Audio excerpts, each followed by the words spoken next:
Assalamualaikum warahmatullahi wabarakatuh. Alhamdulillahirabbil alamin. Wassalatu wassalamu ala nabiyyinal mursalin wa ala alihi wa sahbihi ajma'in, amma ba'. Akhibati fillah, tatkala kita mencintai seorang wanita, maka wanita itu akan menguji kita untuk menunjukkan pengorbanan kita dan apakah cinta kita benar atau dusta kepada wanita tersebut.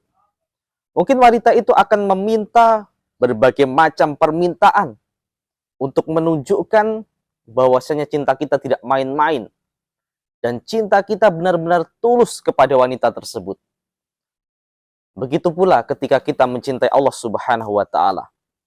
Allah Subhanahu wa taala akan menguji kita. Allah Subhanahu wa taala ingin tahu kebenaran cinta kita. Allah ingin tahu pengorbanan ketulusan cinta kita sehingga kita itu memang benar-benar cinta kepada Allah Subhanahu wa taala. Allah Subhanahu wa taala berfirman, jemaah sekalian, di dalam surat At-Taubah ayat 24, menanyakan keseriusan cinta kita, menanyakan kebenaran cinta kita. Allah Subhanahu wa taala mengatakan, "Qul in kana aba'ukum wa abna'ukum wa ikhwanukum wa azwajukum wa ashiratukum wa amwalun iqtaraftumuha wa tijaratun takhshawna kasadaha wa masakinu tardawnaha ahabba ilaikum minallahi wa rasulih wa jihadin fi sabilih fatarabasu hatta ya'tiyallahu bi amrih wallahu la yahdil qaumal fasikin."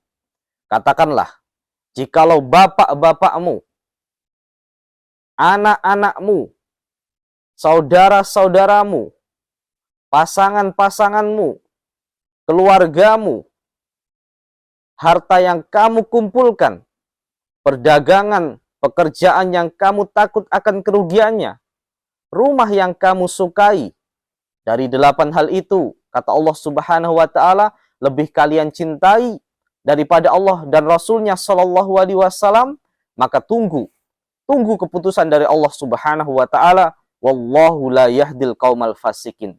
Dan Allah tidak akan memberikan petunjuk kepada orang-orang yang fasik.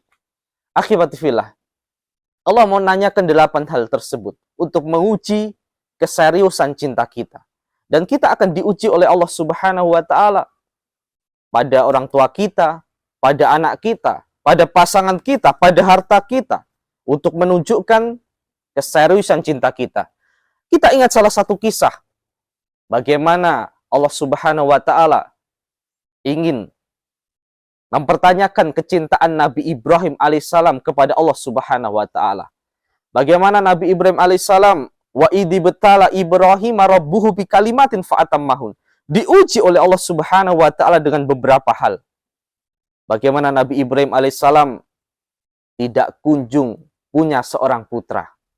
Dalam hitungan 70 tahun dalam salah satu riwayat, 80 tahun, berpuluh-puluh tahun dia sudah menikah tapi tidak kunjung dikaruniai seorang anak. Yang akhirnya Allah Subhanahu wa taala mengaruniakan seorang anak kepada Nabi Ibrahim alaihissalam dalam hitungan puluhan tahun tersebut yang bernama Ismail alaihissalam. Akhibati fillah, bagaimana perasaan seorang bapak dan ibu? Puluhan tahun dia tidak kunjung dikaruniai seorang anak. Tentu bersedih. Lalu bagaimana ketika sudah puluhan tahun itu dikaruniai seorang anak bernama Ismail? Tentu perasaan yang bahagia. Perasaan yang sangat begitu senang sekali.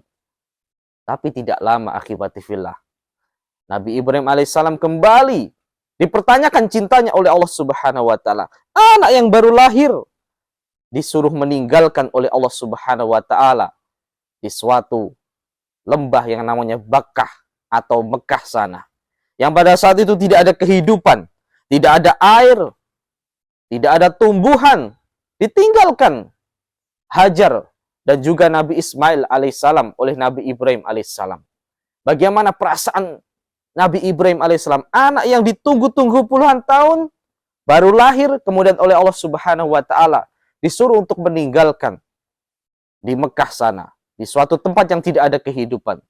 Tidak hanya sampai situ, akhibati fillah, kembali Allah Subhanahu wa Ta'ala mempertanyakan cintanya Nabi Ibrahim alaihissalam kepada Allah Subhanahu wa Ta'ala.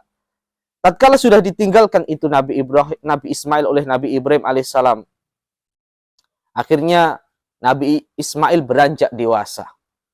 Tatkala beranjak dewasa, Nabi Ibrahim alaihissalam mengunjungi Nabi Ismail. Tapi kembali Allah Subhanahu wa Ta'ala menguji Nabi Ibrahim alaihissalam.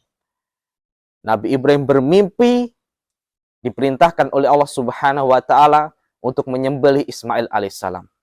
Maka Nabi Ibrahim mengatakan kepada Nabi Ismail, "Ya bunayya, inni ara fil manami an adbahu fandur madza tara." Wahai anakku Ismail alaihissalam, aku bermimpi, dalam mimpiku Allah Subhanahu wa Ta'ala memerintahkanku untuk menyembelihmu.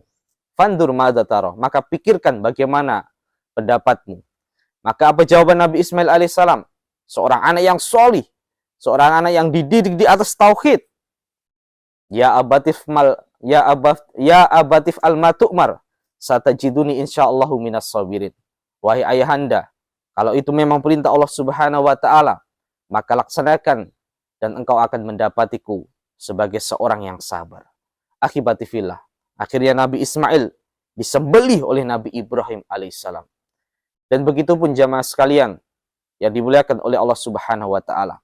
Tatkala kita mengatakan kita cinta kepada Allah Subhanahu wa Ta'ala, Allah butuh bukti, Allah butuh pengorbanan kita, dan Allah akan menguji kita dengan berbagai macam ujiannya, mulai dari orang tua kita, mulai dari keluarga kita, ataupun anak-anak kita, harta kita, kendaraan kita, rumah kita, pekerjaan kita, akan diuji oleh Allah Subhanahu wa Ta'ala, yang ujian itu untuk menunjukkan apakah kita benar dalam cinta kepada Allah Subhanahu wa Ta'ala, atau cinta kita kepada Allah selama ini adalah cinta yang dusta.